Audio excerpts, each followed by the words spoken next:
Abaylıqı pul dövlət kötənməydiğən keserliklərini til qaldınız mesela üçüncüsü şu dep. Hem de Türkiye'de cıq anlaymayan bu xalqımızdınki çiş meselesini dövlət doktorxanasına randevu alamayat qaldığı. Hem dövlət kötənməydi o şeydə qaraganda bu şu çünkü qimmat olan ki her koçuq qarsaq çiş doktorxanası illa bağımdı görməsən de. Bunu dövlət qəti nəyə götürdü mesela bu çiş meselesi de. O çiş doğrusu da toğra digine. Neme amma kün almaq bekler. Xoş. Çünkü doktorlar yeterlik emez. Çiş doktorlar. Köpüncüsü bayağı siz yendek hem miyat şahsiyetçilik fikri gerek. Ve çiş doktorluk tüykelde dövlet işlemeyi şahsiyet işledi. Çünkü yaşarak pul tapalaydı. Bu bir hakikat.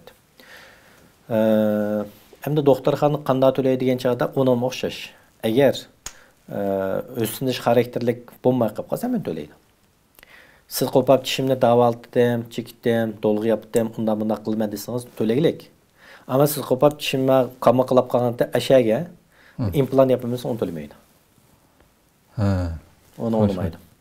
İmplantda özünün yan çıxanda pul төлeysə deydi. Xoş.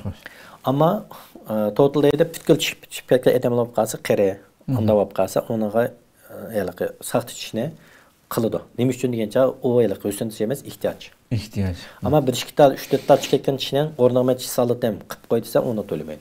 Sevgili. Yani oxşay bayıqan münasibetlik. Ona neme dep qaraydı. Sen eləqi estetik özünün tüzəşikə yetmin dep. Xoş. Allah razı olsun.